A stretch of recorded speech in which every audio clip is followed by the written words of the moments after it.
Welcome to abombtozzzax. With me, Colin Holt. And my friends Dan Snellgrove and Jamie Firth. Here they come!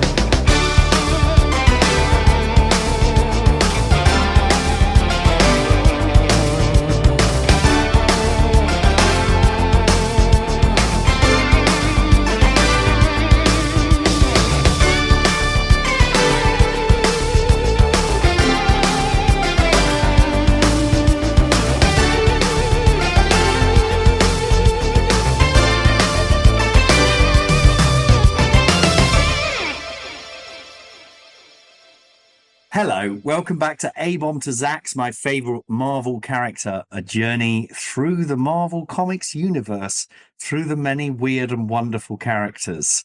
It's the blurb I wrote. I actually wrote that. You can't have that, Elon Musk. God, he's after everything, isn't he, these days? Anyway, today we are talking about one of the most important characters right now, perhaps, X-Men X-Factor villain Apocalypse, or the Apocalypse, or as he sort of became known towards the end of the recent runs, sort of the big A, or a symbol that is A, which means apocalypse. I don't know. We can talk about that. Joining me is my dear friend Nick Krik and my other dear friend Jamie Firth. I haven't written an amusing introduction for you this week, but I can't be bothered. Next time we will. Dan Snellgrove still lost in South Africa. No, South America somewhere, Patagonia. But he will be back next week if the apocalypse doesn't take us then. So every week we talk through a Marvel character from A to Z on the Marvel Unlimited app. We've got through quite a few. We've done 17 maybe. It's a lot of fun. And then we rate them on a list. I don't know if you've seen the order, Jamie. You've been away for a while. I've not caught up with the results. There's a few new ones in there. So perhaps a surprise near the top is a character called Zombie, who has come in just below Abyss. Zombie. That was Nick's wild card. He doesn't speak. Yeah.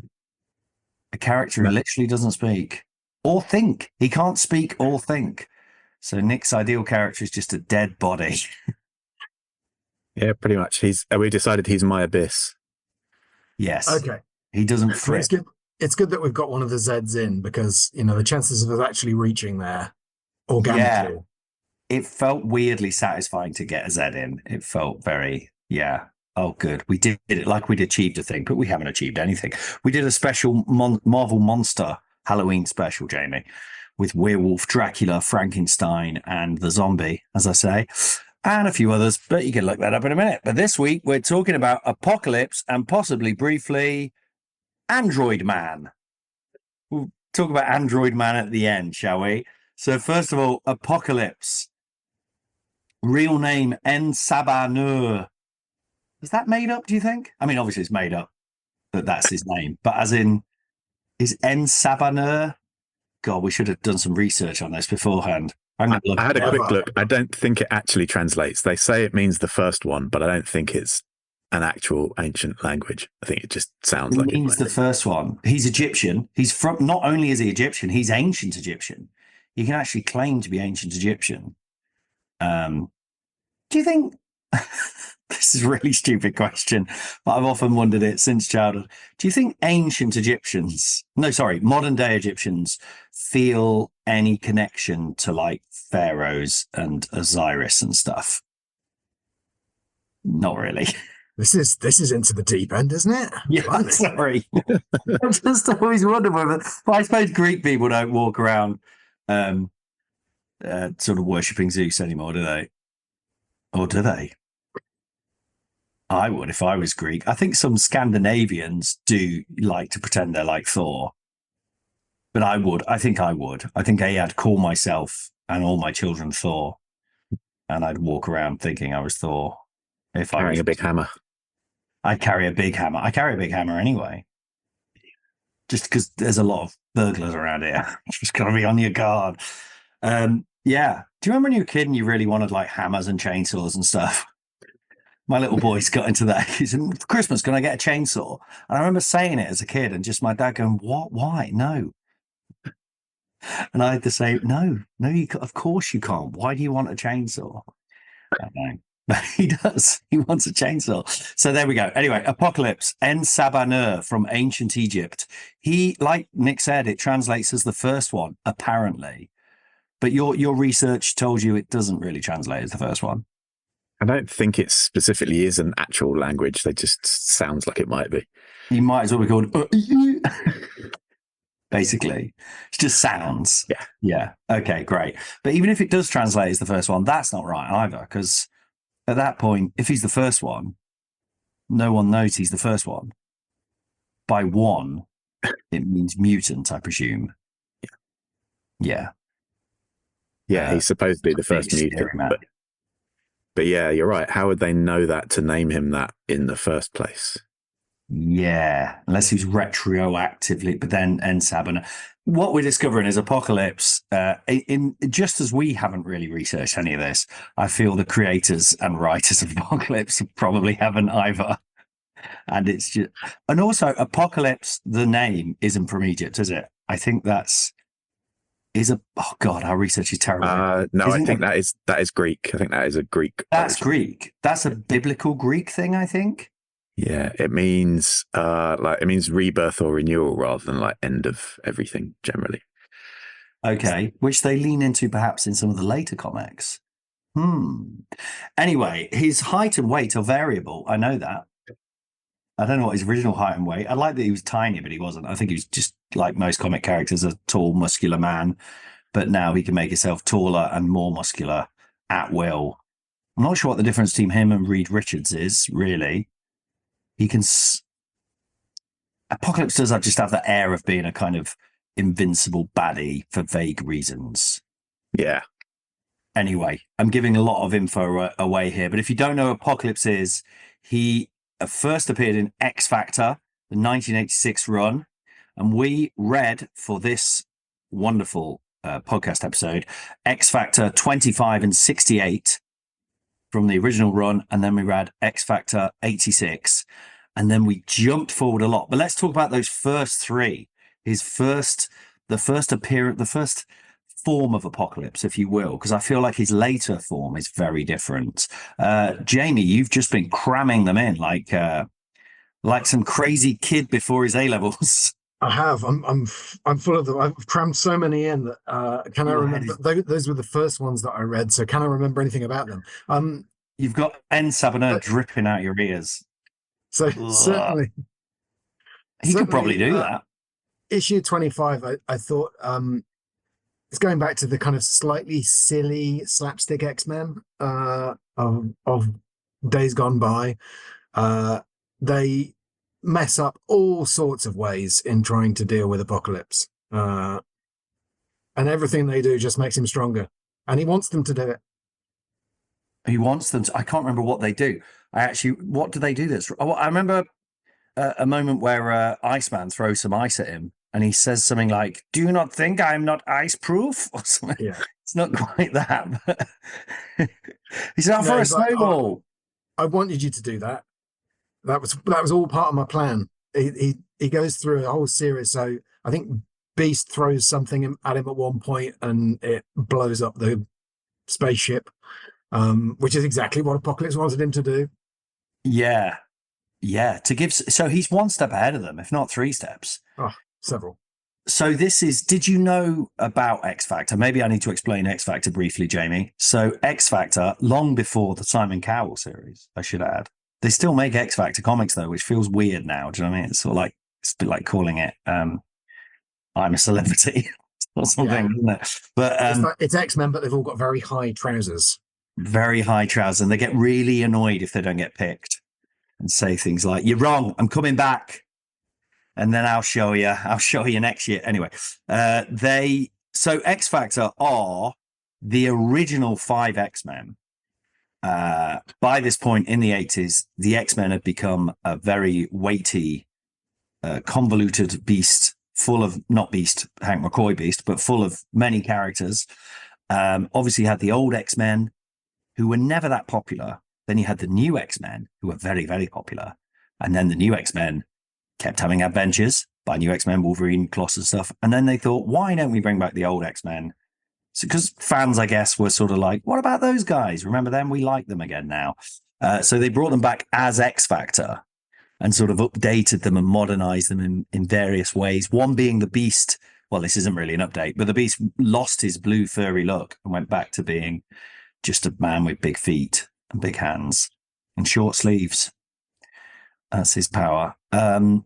Yeah. And Jean Grey had died at this point. So the comics, this is the controversial thing, was that Jean Grey was dead at the end of the Dark Phoenix saga, which we haven't read, Jamie, but which is awesome.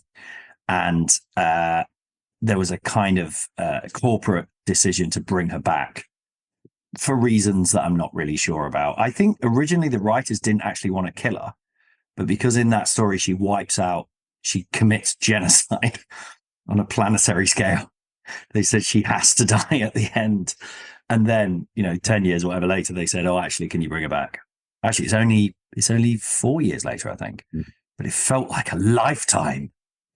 I imagine by the time I got into comics, all this had happened long ago. So, yes, they bring back X-Factor, and quite quickly they establish X-Factor's Magneto, if you will, is Apocalypse. So Apocalypse starts, this isn't his first appearance, but he's very much sort of behind the scenes at first, just causing a bit of trouble, and then eventually reveals himself, and he's kind of just a big robot man with an A on his belt who can make his parts of his body stretch and turn into hammers and so on. But I'd say, as with all X-Men villains, it's not so much about their powers as their ideology, what makes them interesting. So, Jamie, did you get the feel of the cut of his jib? If you, oh, by the way, the snowman bit is he goes, "You attack me with." Do you remember his voice from the cartoon? It was sort of like, "You attack me with," sort of that kind of robot voice. Yeah. You attack me with snowballs, Iceman. I expect better of you. I am immune to ice. I have ways to combat it. A nice warm sweater. Yeah. A fan heater. Yeah. A blanket. Yeah. So yes. But what did you get from Apocalypse from these, Jamie? Because I spend hours curating the perfect balance to try and sum up this classic character Apocalypse. I felt the 1986 ones didn't really. I didn't get the full gist of it. But basically, yeah, in a similar fashion to some of the Magneto timelines, it's all about humans bad. We mutants, we're at war with the humans. I would say it's a little different to that, Jamie. Okay. It's actually, well, I guess so. But whereas Magneto, I guess, thinks mutants should rule because they are a repressed minority, but actually, well, what does he think? He thinks they're a repressed minority, but they should rule because they're superior. I guess it is because they're superior, isn't it? But I guess for him, it comes more out of revenge / well, it's kind of like the Nazis mustn't happen again, so I'm going to be the biggest Nazi. It's kind of the only thing that stops a Nazi with a gun is another Nazi with a gun. Yeah. What's that, buddy? The only thing to stop a Nazi with a gun is another Nazi with a gun, or a bigger Nazi with a gun. Is or that hammers, right? Is or that hammers right? for hands. Oh, yeah. That is well, so Apocalypse, I guess the difference, if you remember, do you remember that alternative universe one, The Age of Apocalypse, where it was Apocalypse had taken over and Magneto was leading the X-Men? I guess the difference, well, see what you think, Nick, because you know these comics well, but I'd say the difference with Apocalypse, he's about survival of the fittest. So I'd say he's more about, well, so I guess there's an analogy, isn't there, which is now been booted out of the water by cleverer people than me, that Professor X is kind of Martin Luther King. Magneto is kind of Malcolm X. This is what's been said, but a lot of people go against this now. But if that's the case, I think Apocalypse is Trump. What would you say? Or kind of. It's all about Yeah. survival of the fittest. Basically, he's about survival of the fittest, and that includes within mutants. So Yeah. he's all about mutants fighting mutants to make the strongest mutant. So it's not actually about him. It's not that he feels it's a righteous cause that mutants are oppressed and should take their rightful place. It's actually that just the strongest people in the world should win. Yeah, that is the big difference, I think. And it's like, yeah, for him, it's like, what if, even if it's only a small number of mutants, Magneto's all mutants are superior. Apocalypse is, there'll be a small number of mutants that are the most powerful. And those are the ones he's trying to find. So for him, humans are just, they don't even exist really. They're just cattle. Yeah. We forget about those guys. Yeah. Fodder. He's certainly treating them badly in that first comic, as is raining down his spaceship on New York. Yeah, which is quite epic, isn't it? And fun. Yeah, smashes up the Empire State Building. Is that the Empire State? Just goes straight down on it. Whoa. Yeah, so I couldn't quite follow that. So it brings down the Empire State Building. What they're really bothered about is the antenna at the top. They seem very concerned about the antenna. A lot of focus is put on saving the antenna. Yeah, it's a really nice antenna. To be fair, it is. What? Why do they do that? What do they scream? Not the antenna or something? Pretty much that's much verbatim what they say. Not the antenna. Well, maybe they need the antenna to stop him or something. I don't know. Did you also spot Jamie? So he's got his horsemen. He's got his 4 horsemen. Yeah. War, famine, pestilence. Who I like, and they've all got kind of robot horses.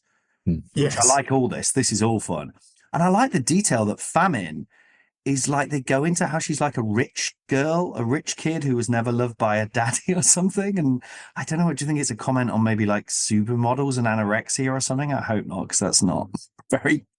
I'm not sure. In 1986, you know, maybe it's of the time. I don't know. In 1986, they'd often come out with that kind of quite cack-handed analogy or whatever. War is a man with a hideous William the Conqueror bowler cut. Pestilence is just sort of gross and gives you various diseases. But did you spot who Death is? Did you follow that plot line? This is actually the culmination, Jamie, of a big sort of X-comic cross event called Fall of the Mutants, where all the different X factions had fell over en masse. They all just fall. It's a new device that makes everyone trip up, created by the Sentinels. But did you spot what's going on there? What did that make any sense to you, Jamie? That's what I want. It did, and I can't remember it now. Oh, so Death is flying along with wings and a sort of golden mask? Yes. It's Angel. Oh, in that case, I did not follow that at all. Oh, didn't follow that at all. Oh, wow. Okay. That's why they keep calling him Warren and saying, we've got to save Warren.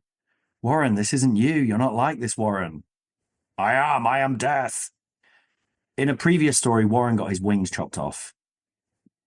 Basically, Angel's always been pretty ineffectual as a character because he can just fly. And most of them can fly and do something else, but he can just fly. So he got his wings chopped off in a previous episode. And Apocalypse has made a deal with him and turned him into his death. So there you go.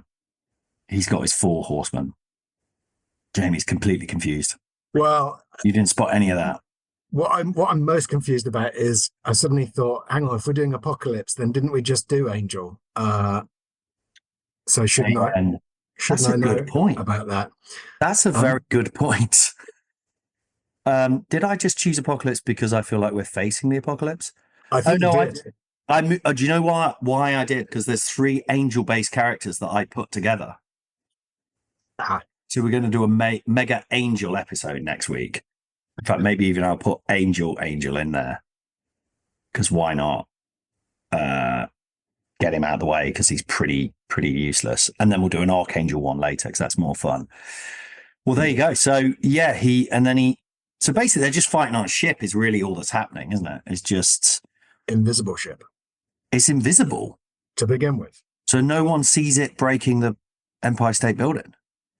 I think by that point, I think it's visible because somebody breaks something which was part of the plan. All part of the plan. You break it, you fix it. You break it, you're visible. It's what they say. It's what they say in shops.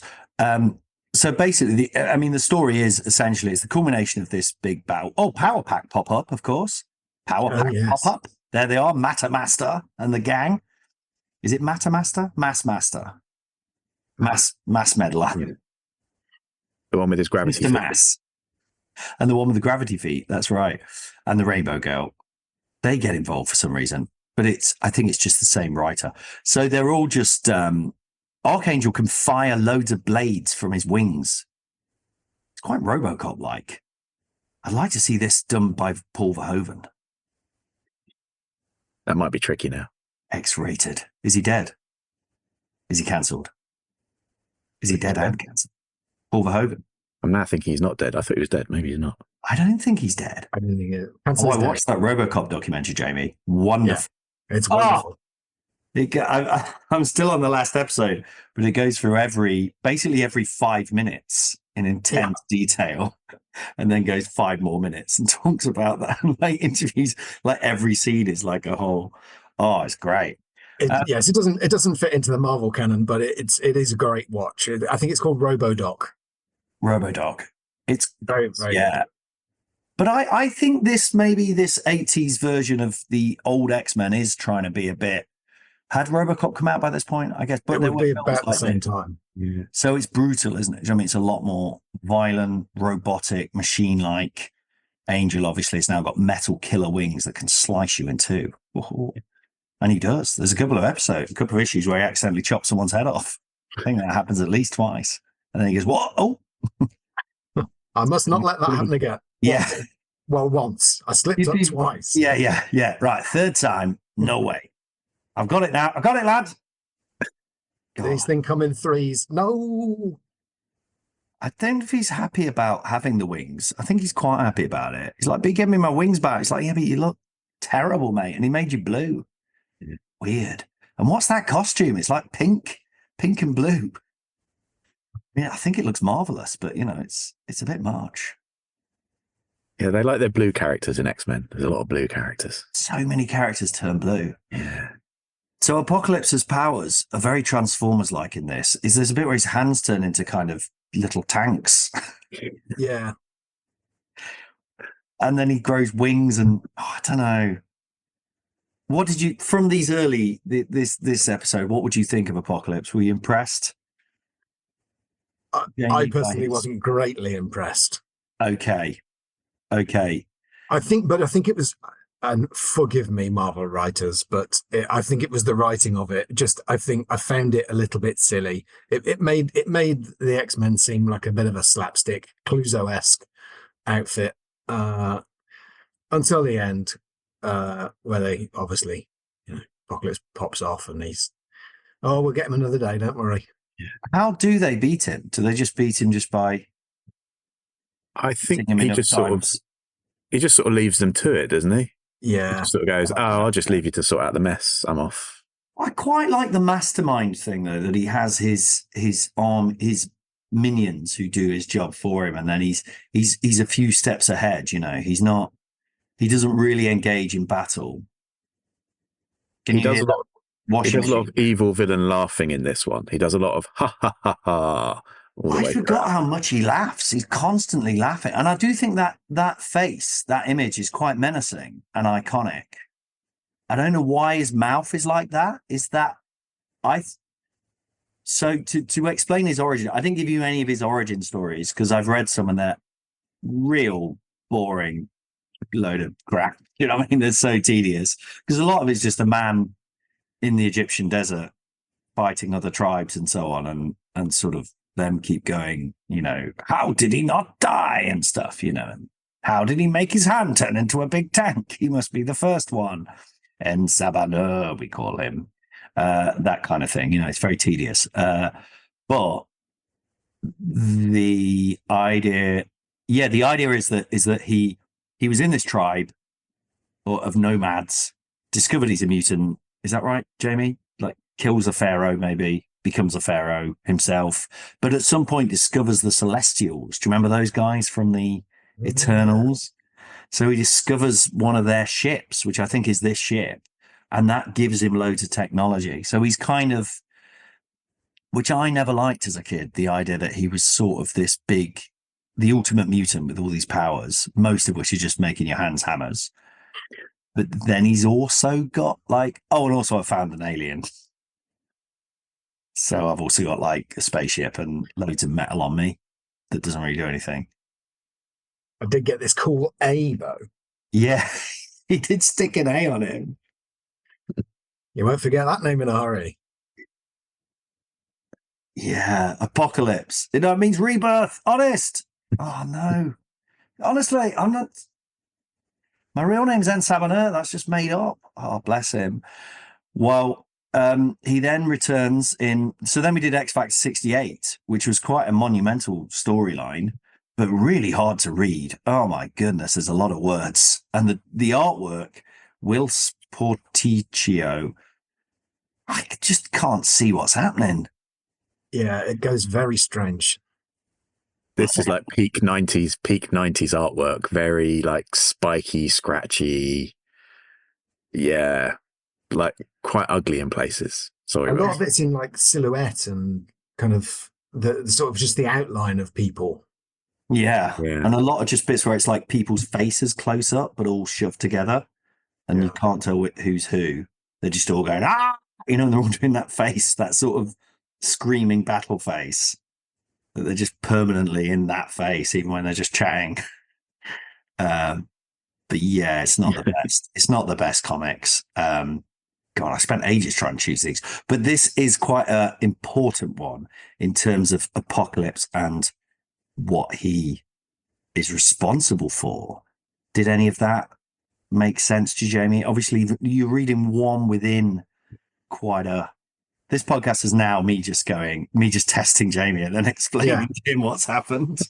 No, that's not right. No, you misread that. Did any of that make sense with the boy and stuff? What was going on? No. Fair enough. Okay. Like, just didn't make any sense. Because I've got such a wealth of comics knowledge. I give you one. I'm like, I sort of assume the gaps you'll be at. Genuinely, I quite like the idea of jumping into the Marvel universe and not knowing anything and just covering. I had a nice time. Oh, that's good. You know, it's always a nice time, and it's always interesting. It's just it doesn't necessarily scan. I mean, this one obviously is sort of Apocalypse being not a good guy, but sort of batting for the home team. Really? Hang on. That's what I'm. What, being a goodie? We might have got the wrong one here. I'm talking about the one with the baby boy in it. X Factor 68. The 68 and 86, the ones I gave you. Oh, okay. I missed 68 then. Off you go. That's why it doesn't make any sense. Bitter Sacrifice, it's called. Did you read this one, Nick? Yes. Yeah. Finale. It's a very important story. Yeah, it is. X Factor history, but it also, to me, represents an area of X-Men / X Factor history that I just find frustrating and annoying, if I'm honest. Yeah, it's funny. Like, I read this one years ago, and I don't remember it being this hard to read. You see what I mean? Like, I obviously at the time was a lot more forgiving of stuff like this, but yeah, given that it's quite an important event, it seems almost like sort of brushed aside. Yeah, like Cyclops' response at the end is about being at peace. He's just given his son away. He doesn't seem to be upset about it. So Apocalypse has engineered it so that Cyclops has a son. Jamie, did you know this? Yes. Nathan Christopher Summers. Did you watch X-Men 92, the cartoon series? Yes. So it's that sort of storyline. So it's his little boy, but he has the little boy. The little boy's mum is Madeleine Pryor, who is Jean Grey's clone. But you don't know that at the time. But when you read the stories through, he's awful. Like, he's an awful dad, isn't he? In a way, Nick. Like, he just abandons them because Jean Grey comes back and he sort of like just goes, write him off. even though they look the same. Which I guess, I don't know, would that be more insulting if someone went off, if your partner went off with someone who looked exactly the same as you? Or less? Yeah, it's kind of weird that he's got together and married someone that looks exactly the same as his dead other partner, and then ditches her as soon as his dead other partner comes back. I mean, that's a weird sentence to say anyway, now that I think about it. It's very X-Men. It's pure X-Men. That is at the heart of X-Men, really. But also, that's the kind of annoying thing at the heart of X-Men, which makes me go, oh, why does X-Men have to be like that? It's as soon as they start bringing time stuff in, isn't it? Even though time stuff's always great, but it kind of breaks everything in a way. Yeah, this is so convoluted because, well, are we going to reveal who Nathan Christopher Summers is? Well, I feel like Jamie's on the absolute edge of his seat right now, as hearing two men talk about a comic that he didn't read and they know a lot about. So, in a nutshell, Apocalypse has, I haven't read for some reason the Inhumans are here, Black Bolt and Crystal. I don't get what's going on there. But Apocalypse has infected Cyclops' son, who's only a baby, Nathan, with the techno-organic virus. Now, this comes back relentlessly in X-Men history. He's been infected by a techno-organic virus is one of the things you hear or read, and it's really annoying. He's been infected by it, and he's dying or turning into... Is he turning into a robot, Nick? Yeah, or is he's dying, basically. Does Apocalypse say why he's done this or anything? Because reasons, I think. I'm just an arsehole. A stands for arsehole. Sorry, it's not Apocalypse, it's arsehole. For some reason, this Apocalypse is gigantic and strapped to a big machine as well for the whole episode. So he's basically just like a computer, which is less cool. Or he does come out at one point and just start punching everyone. So anyway, at the same time, Ask Annie, which is that meant to be a pun on Ask Annie? I never understood that. Anyway, it's a character appears called Ask Annie or Ask Annie. She is from the future. And actually, at one point, she says from a future where she suggests that everyone lives on different planets and humans are like a rare thing. She says, I'm part of your family. And Cyclops says, how? And she says, because I'm a human and we're all one family or some shit. Anyway, she turns up out of nowhere and says, I will save your boy and take him to the future. So Cyclops is given a Sophie's choice. God, second time bring up the Nazis. A Sophie's choice of sorts, in that he has to choose. I've never seen Sophie's Choice, and I don't want to talk about it because I hate any of this stuff. But well, basically, do I trust this woman who's popped up and says she's from the future to take my son into the future? And he says, will you then bring him back? And she says, no. So he's gone forever. Or let him die. No choice, I guess. So obviously he chooses to send him into the future. But then, like you say, at the end, he's sort of like, they're all celebrating, which seems a bit off. Yeah. It's a weird vibe at the end where like Scott says, sorry. Scott says something like, oh, I feel at peace now. I'm like, really? You've just given away your son to the future who you'll never see again? Adding to the whole thing that Cyclops is just another arsehole, because it's like, you know, oh God, all that stuff with my sort of ex-wife who was a clone and my boy was a bit like, oh. So it's almost like, I don't think about that anymore. Got rid of the kid, got rid of the wife. Don't have to think about any of that anymore. There is a wonderful moment where so they beat Apocalypse in a very strange way, in that Jean goes into the little boy's head and they go into this. There's a lovely shot of like a weird fairy tale world, but psychic. Apocalypse follows her in there. Cyclops follows her in there, stabs Apocalypse with a mind sword, then appears, and it just says, I opened my eyes and gave Apocalypse a view of mine. Of my what? Of my soul. Oh yeah, he says, eyes are the windows of the soul, so I open my eyes and give Apocalypse a view of mine. And just, there's a lovely one page of him just blasting Apocalypse. Full pelt. Literally blows him to smithereens. Which just begs the question, could you have done that at any point earlier? Yeah, that might have been quicker. Yeah. Anyway, there you go. And then he sends them off to the future and they're all happy about it. And then the Watcher appears. Do you remember the Watcher, Jamie? Oh, The big yes. bald baby man. He Oh, appears, yes. and it's a real afterthought. He sort of appears and just sort of goes, "Oh, that was really important, by the way." Yeah. Oh, do you remember? He actually literally says, essentially, like, "Do you remember when I appeared at the end of the Phoenix, where the Phoenix dies and I appeared?" It's sort of like that. So here I am again, and yeah, that was really important. So thanks for reading, guys. Hope you learned a lot.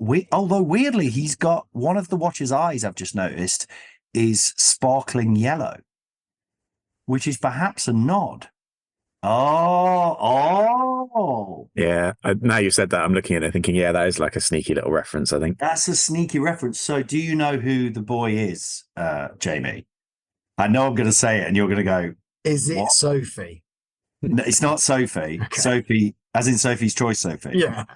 No. Okay. No. Probably the worst guess you could have given them. Could you do any better? I'll give you a clue. It's not a character from a completely different fictional story. No, it's also, he doesn't turn out to be Sherlock Holmes, for example, or Fu Manchu. Although Fu Manchu does appear in the Marvel Yeah, I universe, was going to say. and I think Sherlock Holmes probably does. All right, he's not Kevin Webster from Coronation Street. I assume wondering. I assume he's somebody. Any that's other guesses? I assume he's somebody that's on the list of A to Z characters. Yes. Well, I'll start with the A's. I'll get it eventually. It's not Abyss. It's not the zombie. It's an X-Men character. Oh, actually, you can see him even in the final page. Oh, so they blew it straight away. Because that was like a 10-year-long mystery, wasn't it, Nick? Yeah. When we were reading in the 90s, it was a big, like, who was his son? Who was Scott's son? And then there was this whole storyline that came about around that. And actually, they say it here. I just realised. It's Cable. It's Cable. Does that mean anything?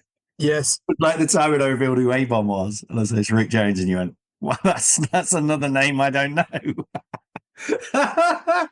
In my head, everyone knows because Nick's the same as me. We've carried this fictional universe around our heads since we're 10, and you sort of forget that everyone else doesn't know about this.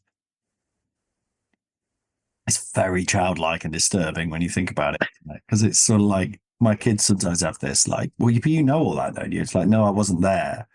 Do you know what I mean? So basically, we haven't grown up. It's. I feel more disgusted by the second. So it's Cable. It's Cable. That's Cable's whole thing, which I'd never liked because he's like an old man. He's old. He's meant to be like 50.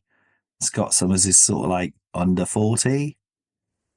Generally 30. Yeah, he's around sort of 30s, isn't he? I think. Yeah. And then it's just like, son. Can you imagine? It's just weird and unpleasant, the idea of talking to your son and they're 50.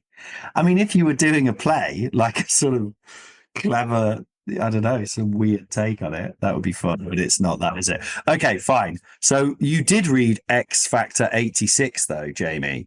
Yes. Did you have any observations from that you want to share with us today? There's more robot technical business.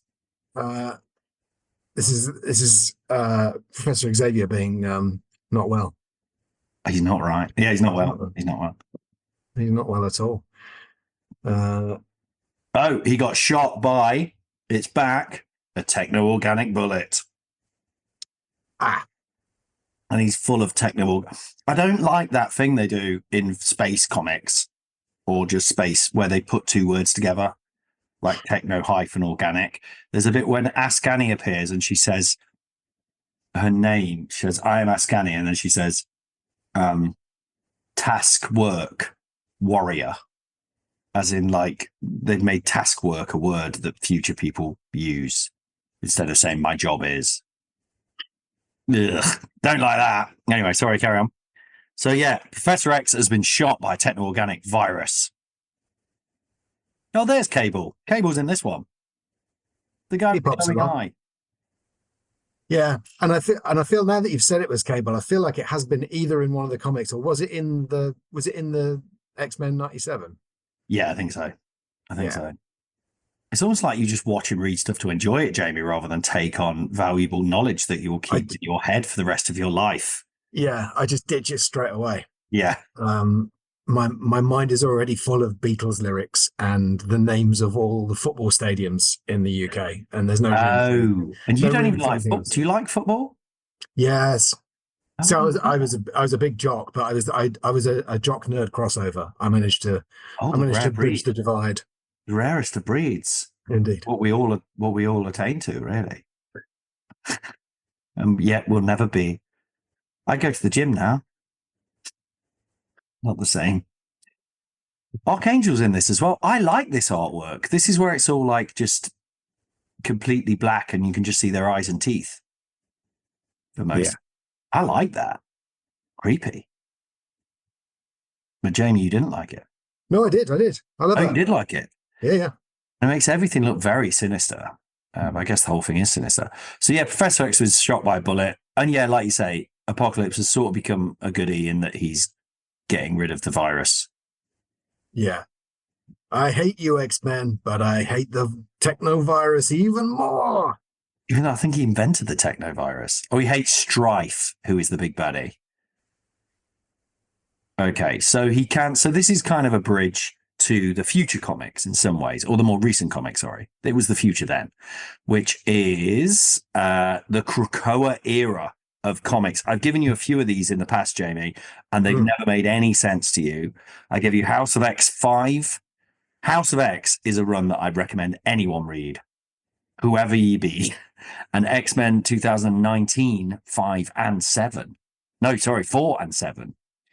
4 Apocalypse just pops up briefly, but 7 is a pretty good Apocalypse episode. So in these, we meet a new Apocalypse. Just to give you some context, I may have said this before.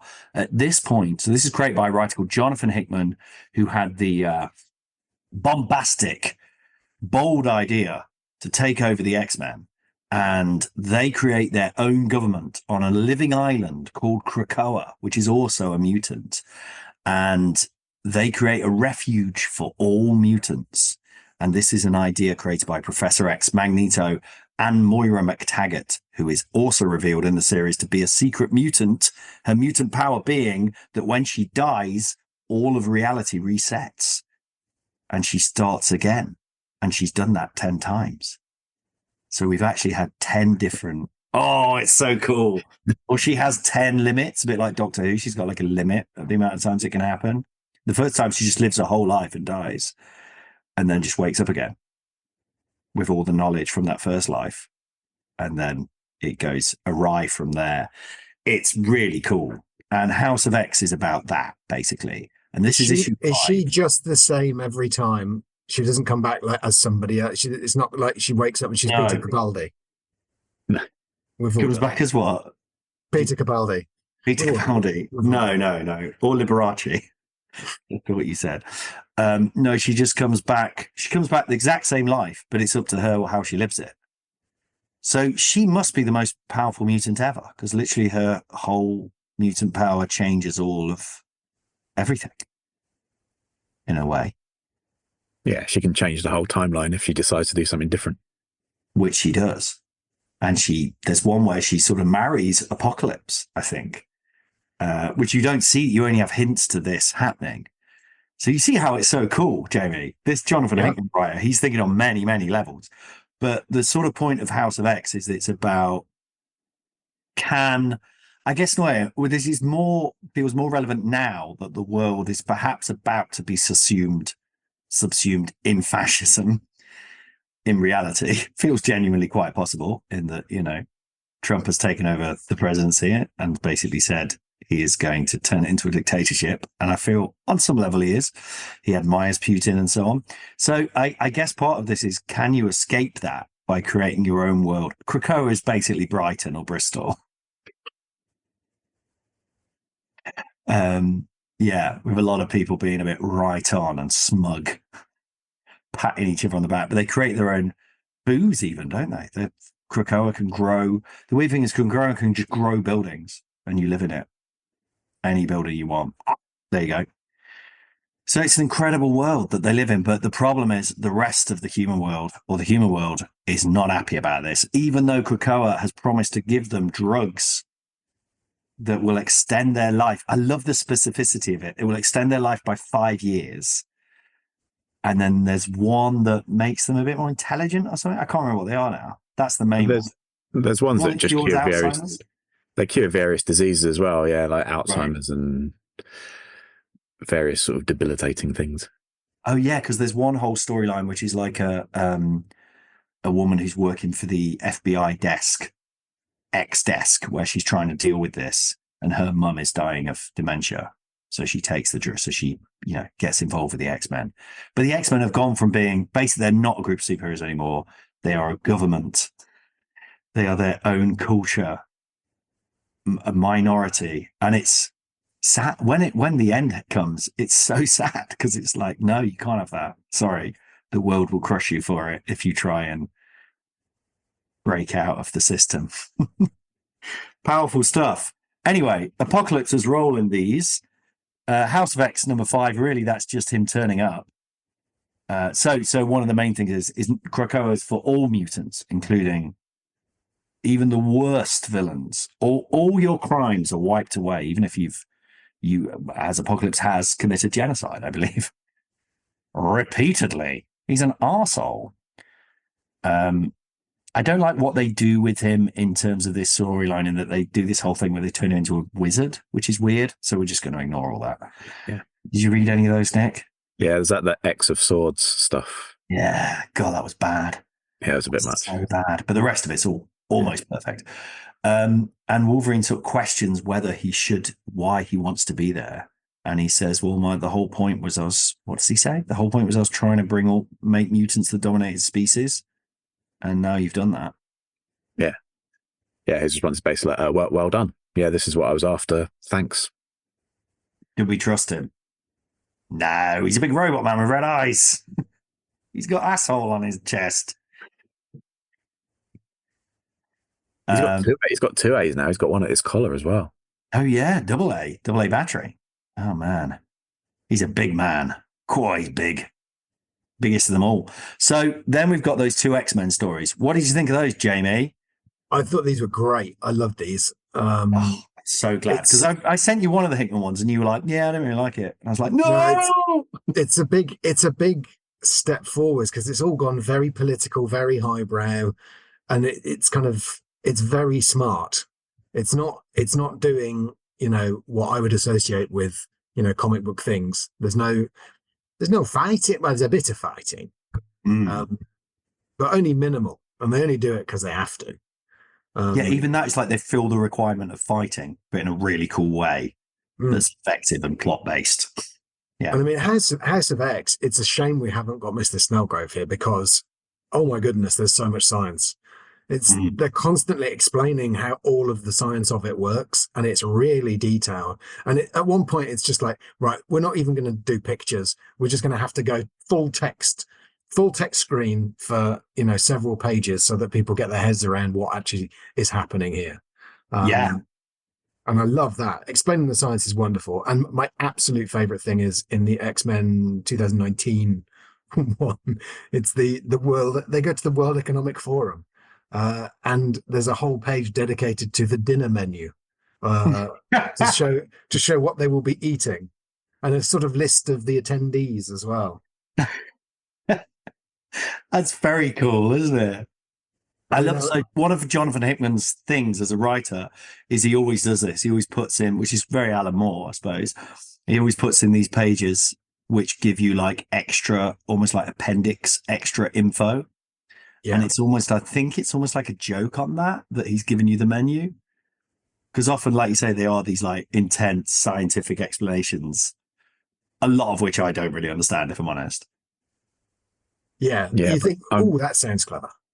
Mm-hmm. Yeah, I'm with Jamie, though. I like having all that extra detail in there, and breaking it up a bit. You suddenly get this like page with a report on something, and yeah.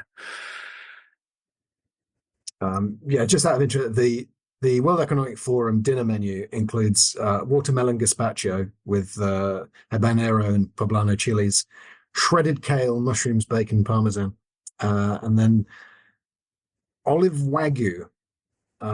So big old Japanese steak? steak. Yeah, big old steak for which there are about 3 pages of watching Magneto eat his steak, and I love that as well. It looks absolutely. I mean, can you imagine if you were looking at those previous ones, like the one where Nathan gets taken away, having to watch someone eat with that artwork? It would be so disgusting and muscular. A really muscular hand shoving it into a muscular. But this, yeah, they're real people, aren't they? And even so, they're talking to representatives from, I think there's one from Wakanda, India, America, UK, I think. And they all feel like real people. Yeah. Look and talk, and they have character, and they have different takes on this. There's also a list of all of the dissenters from, like, it's not the World Economic Forum one, it's another political thing. It's like the G30 or whatever. When they go to sort of the United Nations, and they actually list every country that was against it, and it's all the baddies. It's Iran and Russia and some made up Russian places. There's a full list, and why they voted against it as well. Again, it's like, I love Isn't this. the UK the UK's against it though, aren't they? Or is that's in a wasn't that in a different? I think that was in a different comic. There's definitely one where the UK, which is all right into the Captain Britain stuff, but where and it's clearly a very Brexit metaphor, where they sort of turned against it and said they're not going to, they hate mutants now and all that stuff. And I think the US is generally on their side, but basically baddies as well. So it's not like America are goodies by any means. They're kind of, I think China's up for it. Yeah. What did you think of the character Gorgon, just while we're here? Do you remember him? He was the guy with long hair, shades, and 2 swords. Oh, yes. Yeah. He had a very good line about they said, you can't go in there with your swords. And he said, if you think the swords are what makes me dangerous, then you're barking up the wrong tree. I'm paraphrasing. It did not say barking up the wrong tree. Barking up the wrong tree, mate. I'll rip your head off with my fingers. I don't care. Not even bother, mate. I'll pull your arms off. Gorgon. We'll come back to him in, after the apocalypse, the actual apocalypse, really. So Apocalypse in this, again, he only has about 5 lines, but just so cool. He's properly threatening in this one for the first time. He seems threatening, and even more so because they've put him in a suit, just him sort of squeezed into a massive suit, and he doesn't look at anyone in the entire comic. He says everything without even making eye contact with anyone. I think the best bit is when they say, who cares what caused the end of the Bronze Age? He says, you should care. It was me. Yeah. I was there. Yeah. I also like it when... I like the way you played with your glasses there. You won't get the benefit. That'll make him less sinister, or maybe more. The listeners at home will not get the benefit of that glasses waggle that I just did, but it was... I was there, mate. I was there. Were you really? Yeah. Oh, yeah. Definitely. Yeah. I love him challenging the guy who tries to pal up with him by using his name, his old name. Oh, he says, was it Mr. N7er? Yeah. And he said, or should I call you Apocalypse? And he says, like, Apocalypse is the only name you may use. My other names are not fit for you to utter. Yeah. What do you think he talks like in the code? My other names are not fit for you to utter. Like he's underwater, yeah. Yeah. But they've also taken away a lot of the robot stuff. He's still got the weird mouth and sort of blue stripes sort of stuck to his head. Tattoos, probably, of some sort. I can't remember what they are. But he doesn't have all the sort of gubbins. Who'd have thought a suit could look scarier than a big Transformers outfit? Where do you get a suit like that? That's a specialist retailer he's gone to for that. Matalan will do that. Matalan or Krakoa grew it, I think, is probably the answer. First Krakoa grew a Matalan, and then you go in and you pay for the Matalan. And it grew shop. I went into a Matalan the other day and bought some socks on tour. What I thought would take seconds. I was with Daniel Reed, Eyes on Legs, the man who edits this podcast. And we were there for a long time, a long old time just for these socks. Where was the hold up? I don't know. It's like they're having, because people go in and they buy about 50 things, don't they? I think you don't go into Matalan if you just want some socks. I literally walked straight in, grabbed them, went to the counter. I was there 20 minutes. Anyway, Apocalypse wouldn't have stood for that, would he? I'll take the suit now. I'll come back for shirts. Yeah. I don't even know if he wears socks. Matt, I'd love to see Apocalypse's socks. Yeah, that's a good point. Does he have pants under that suit? And then they're as big as me. You can't go commando in a suit that large, I don't think. He's got his A on, obviously. I don't know. Now he's like this, though. Does he? Because it does bring up questions of like, was he always kind of a robot man? I mean, no, because the Celestials gave him the robot stuff. But under this suit, is he just a big bloke? Or is he still like got all that crap on him? He's definitely got a belt. He's definitely got a belt with an A on it on his trousers. Yeah.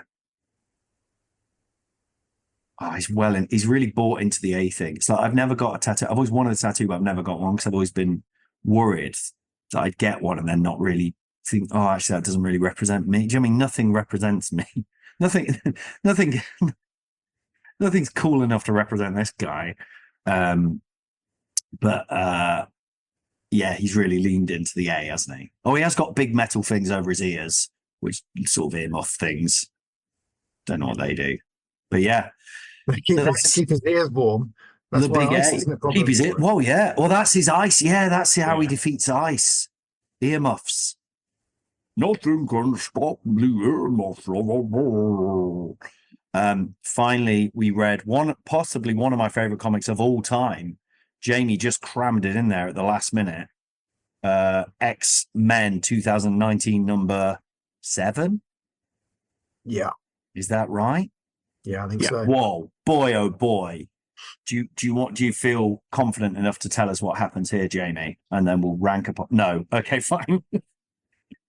I feel like I had to speed read. And even when I'm reading slowly, I'm apparently taking nothing in at all. My whole thing is I want to see the effect on you.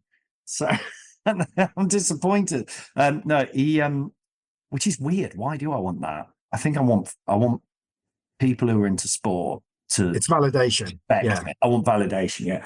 So, well, Nick, do you want to explain what happens? Yeah. I feel like I've talked a lot. So in this one, we find out that Krakoa has this concept of something it calls the Crucible. And this is because, as we saw in House of X, the mutants have solved immortal life. Effectively, using a group of 5 mutants' powers, they can resurrect anyone who's a mutant. So this has led to the question of people who've lost their mutant powers from previous Marvel events, or people who are, badly injured or damaged. They don't want people to just kill themselves so they can be resurrected. They want them to go through some form of trial or challenge in order to prove themselves worthy of then being resurrected, which raises a lot of ethical questions. And a lot of the issue is Cyclops and Nightcrawler debating those ethical questions around what it means to kill and resurrect yourself. What does that mean for your soul? So there's like really heavy duty stuff. Yeah. Nightcrawler's religious, so he's worried about the implications of like, well, if we can just resurrect infinitely. And I love, this is one of the things people don't like about X-Men, or is quite an annoying trope of X-Men, is that characters get killed, starting with Phoenix. Characters get killed and then come back all the time. So it takes away any element of peril, really. So they've lent into that and gone, oh, okay, well, that is a thing then. That is literally a thing the X-Men have. And they've created this circuit of 5 mutants who all bring it. That's what all that all that scientific stuff, they all bring a different element that manages to bring him back. But all their as mutants, all our personalities are saved by Professor X on a big computer somewhere. Yeah, he's got it on a zip drive. He's got like It's real, but weirdly, you'd think that would take away the peril and the stakes, but it adds to them in a really strange way. Because throughout the Krakoa era of comics, you have all these moments where like they destroy Professor X's database or whatever, and it's like it turns out he's got a backup, but that's great. Yeah. Thank God. But it's all stuff like that where it becomes like, oh, what if we can't resurrect again? That wouldn't be good. And then, but then also you have these stories where like, the X-Men just literally throw themselves into a suicide mission, and like Wolverine and Cyclops and everyone just get blown to pieces on the satellite, and they're like, then just come back. They're like, welcome back, you did it. Great, so good. Anyway, so how do they get around this problem then, Nick? Yeah, so they've got this event called the Crucible, in which the mutant who wants to effectively kill themselves and go through a resurrection process has to basically fight Apocalypse to prove themselves worthy, and like not sort of half-heartedly fight and then be killed. It's got to be a proper, genuine, drag down fight, and that's a fair chunk of this issue is Apocalypse beating up a much smaller person. Basically, a teenage girl, I think, with a very big sword. It's got a very big sword. She has, or he has. He has. She's got a weird average sword. Yeah, she's got a reasonably large sword, but there is a sense of like there is a weird sense of swords being really important in this storyline, which I didn't understand why. The swords are just a thing that keep coming back as a symbol or something. I never really got that. But yeah, and it's one of Cannonball, who you may know the character, lovely Sam Guthrie. I like that bit where she says her name's Guthrie, and he says a good family mutant name or something. A good mutant family name. You must be a very great disappointment. Oh, yeah. Is that what he says? Yeah. Oh, he's throwing it down. But he's now taken the role of almost teacher, or like, I don't know, what would you call him? But it's a terrifying concept. You've got to fight him, and he's going to kill you. And you've got to really fight back, but he is going to kill you. There's no way you can ever beat him. And he sort of bashes her around and stuff as well. It's not just, I mean, it's I feel like it's really weird and really dumb. And then he kills her eventually. Does he? Yeah. Yeah. And then I feel like the idea is that if you want to die and come back, it's got to be painful for you to do it. So you can't just throw yourself away to be resurrected. You have to go through a sort of painful trial to really, really mean it, rather than, to try and otherwise, I guess the point they're trying to make is, resurrection just becomes blasé. Oh, I'll just chuck myself off a cliff and I'll be back in the morning. Mm. I mean, what might put you off is that when you do get resurrected, you come back nude, but covered in like a sort of gold paint. And then it's ages before someone want to do it more, wouldn't it? It's ages before someone offers them a towel or a dressing gown or something. They're paraded around for ages in the nuds. And the worst thing is, there watching, aren't they? Yeah. And when Melody comes back, you don't really get many podgy X-Men or sort of. So when Melody gets offed in the Crucible and comes back resurrected, she's Arrow, which is a terrible shame for her because we've already done Arrow, and it didn't go well for her when we. That's true. I did notice it's not the same Arrow. It's not the same Arrow.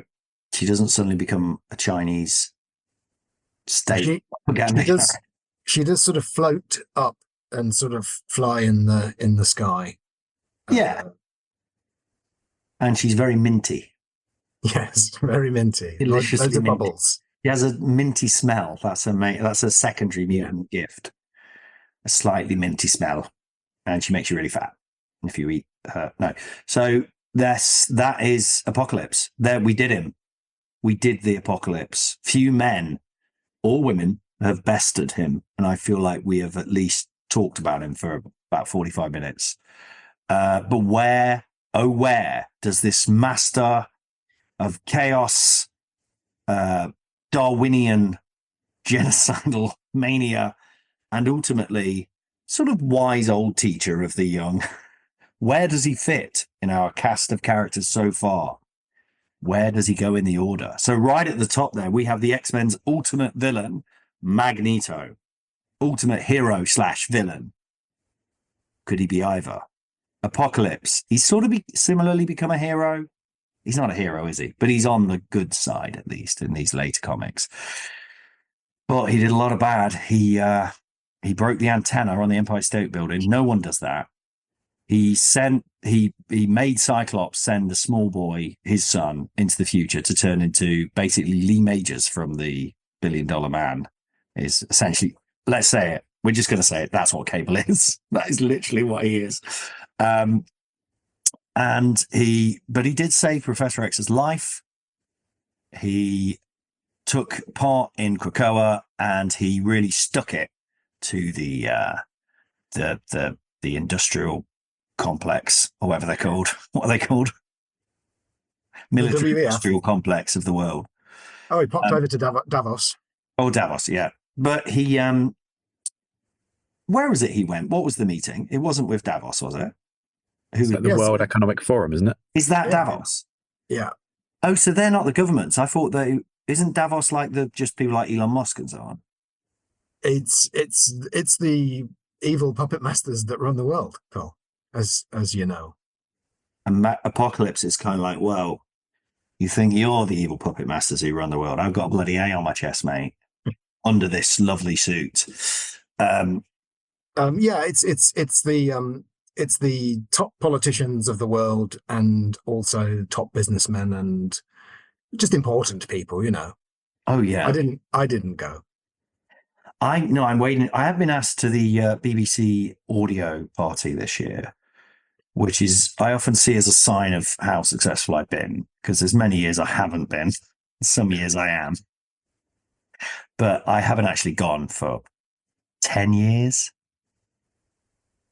It's basically just drinks in a bar, to be honest, but it's quite fun. You see some old friends. Is Apocalypse usually there? Apocalypse he does some of his output is fantastic, actually. Some of it's quite slow. It's quite documentary based about the Bronze Age normally. Yeah, very Radio 4. Very Radio. Everything like that. On Radio 4. You know, it's wonderful. So where does he go? Where does Apocalypse go? Is he in the top 5? I guess is the first question. Currently, we've got Magneto, Abigail Brand, Adam Warlock, Alicia Masters, Agatha Harkness, all normal names, strangely, apart from Magneto. Then Abyss, Zombie, Amadeus Cho, Wilf by Night, Alex Wilder, Absorbing Man. That is kind of generally our line. If you're above Absorbing Man, you know, you've kind of done well in this race. He's got to go above Absorbing Man, surely. I think so. I mean, it's a rich history. I think if he just had those 1986 comics, maybe not. He's actually, but I do like the laughing, maniacal, just horrible arsehole. I like that character, but I very much like the also the sort of very serious, won't even look you in the eye. I am above everyone, and I start at the Bronze Age. And I'll chop you up with a big sword. I like that Apocalypse. So, okay. Is he better than Magneto? No. Remember, guys, I must remind you on this. Podcasts are an audio forum. Please do not shake your head or nod to answer a question. Okay. Is he better than Abyss? I mean, I do love Abyss, but I think he is above Abyss. He's got to go above Abyss. Is he below Magneto? I think he's right below Magneto. Okay. I think he's up there. Abigail Brand. Yeah. He's in there. He is locked in. The Apocalypse. So the list of the greatest Marvel characters, it seems we like genocidal dictators. Yeah. On this podcast. They make the best characters. Well, I guess like Macbeth is one of the best. We're not saying they're the best people by any means. We're saying they're the best characters. Okay, and they're up there at the top. Finally, just to finish off, because we did read him, Jamie didn't, but we read him very quick. Android Man. I think Nick summed him up very well before the podcast began. What was that, Nick? Can you remember what you said? He's just a robot bloke. He's a robot bloke. He is called Android Man. They Yeah. went for they did focus group robot bloke, but they went for Android Man in the end. And he's not is he? I mean, it could just be Android, couldn't it? Yeah, because Android is like man-shaped robot, so it feels like a little excessive to put man on the end as well. Yeah, Android Man. There is a robot man in DC Comics, but Yeah. an android is literally a man, a robot. What is the difference between an android and a robot, Nick? I think they ask this in the thing, don't they? It is just an android is humanoid shaped is the big difference. But yeah, it does feel like redundant. It would be like calling, Doctor Who's robotic companion a canine dog. Canine dog. Yeah. He's in Fantastic Four, the original series from 1961, number 79. And all he does is wake up in the Mad Thinker's lair, say, I must find the master. He follows this signal. Strangely, the signal takes him to the wizard's gloves, not the Mad Thinker's stuff, which was weird, unless I missed something there. Anyway, the wizard's gloves are currently held by Ben Grimm, the Thing, who is currently not the Thing. He's with his girlfriend, Alicia Masters, having a lovely dinner. Android Man bursts in. Ben Grimm realizes the only way to beat him is by using the gloves to create a power surge, which turns him back into the Thing. And then he punches him. The end. That is it. Android Man has sort of Dracula-like combed back greenish black widow's peak hair, no sleeves, and no powers other than being strong, I think. Yeah, he's just a metal man who can punch things. That's about it. With big eyebrows. Big eyebrows. I don't get the point of this comic. Well, earlier on in the comic, there's big news that Sue is having a baby. Yeah. Is that where they reveal she's having a baby, or they're just... I think they already know, but they reveal that there might be something wrong with the baby. Oh, okay. Is it an android baby? Is this the twist? This is a very soap opera sounding comic. Yeah, it's quite soap opera-y. But Android Man turns up. I don't think he ever comes back, ever. I don't even know why he's in the Marvel list. I think it's just an Android Man. Nick, you explained it best by saying he's a Mazo from the Justice League. He seems like a Mazo from DC Comics, but with no powers, so just a robot. And Mazo is also a dreadful character who is an android, but he's not called Android Man. He's called a Mazo. Andrew Man. That was Anna Man's brother. And Android Man was their brother. Amazo is just a robot, but he has all the powers of the League for some reason. So at least he has that. But he actually looks basically the same, doesn't he? Yeah.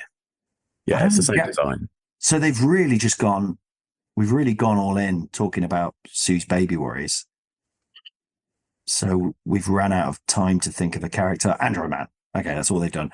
But there's even a panel where they say, oh, here's a picture of a new Corvette because Jack Kirby wanted to draw one. What? Oh, maybe this. So I read the book, a graphic novel, Jack Kirby. Has anyone read it? About Jack. Oh, it's so good. It's all about Jack Kirby's life as done as a graphic novel. And it just deals with the whole stuff of all the sort of his ideas stolen from him, and Stan Lee sort of making out he created everything where Jack did all the work. But Stan was just this big PR guy, and Jack was just like a down to earth, honest man. But as we know in the new Trump era, nice guys finish last. And but there's a really, really funny bit where Stan Lee, who is shown when they first meet as this quite like bald, not there's anything wrong being bald, I hasten to add, but look quite insipid sort of, he's drawn literally like he's a sort of almost like a clone himself or a robot, just no hair and has no personality.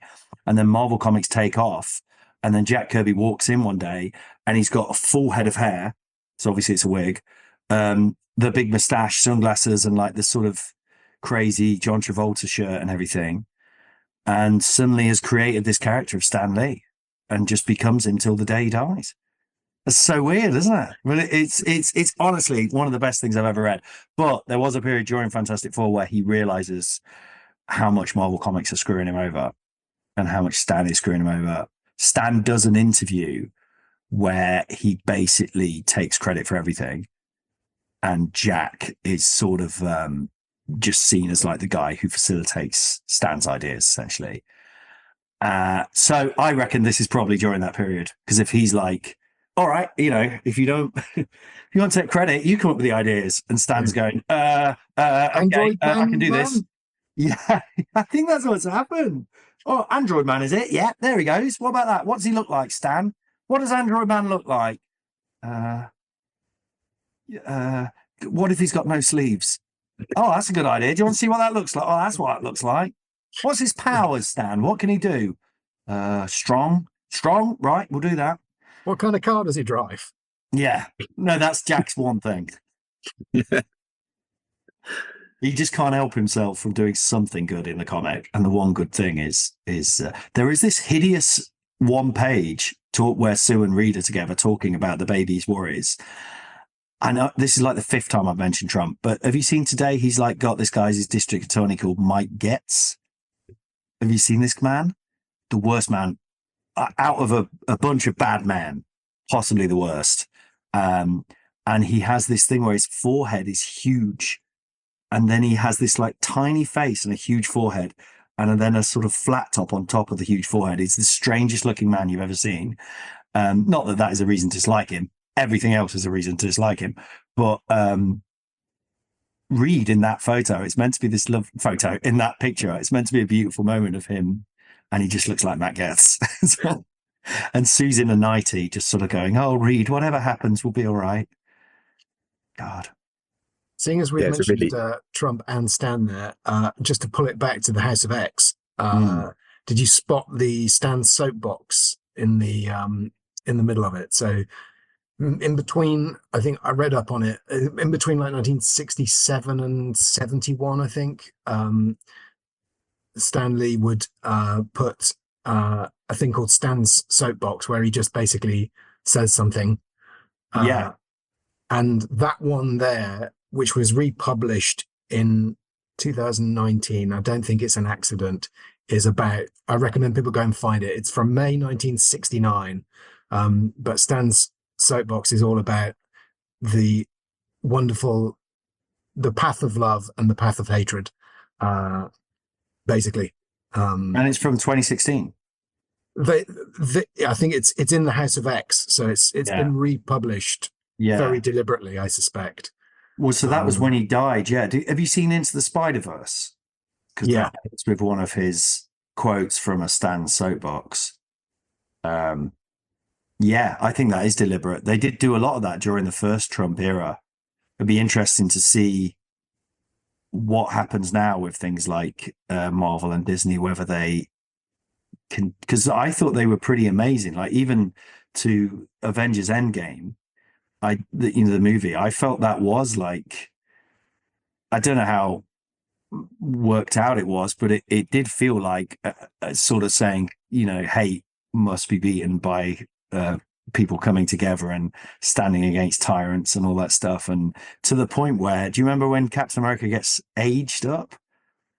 At the end, he literally looks like Joe Biden. It's really weird, who at the time was in the running.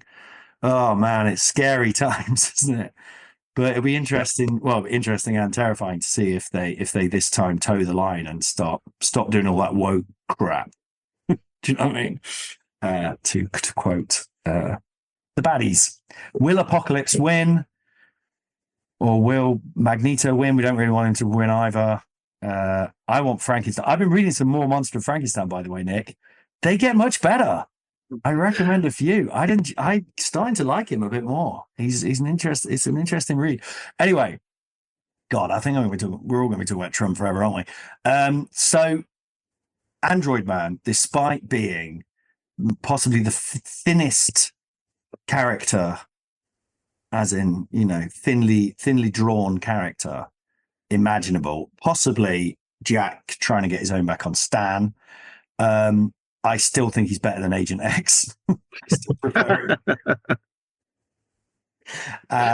And Albion and Arrow.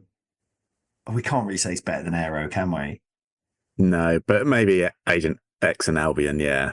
Okay, in that case, I'm going to move Aero above. I'm moving her up. This is the first case of this happening because actually Albion was just a weird sort of racist character. I didn't really. He looked good though. I think that's why.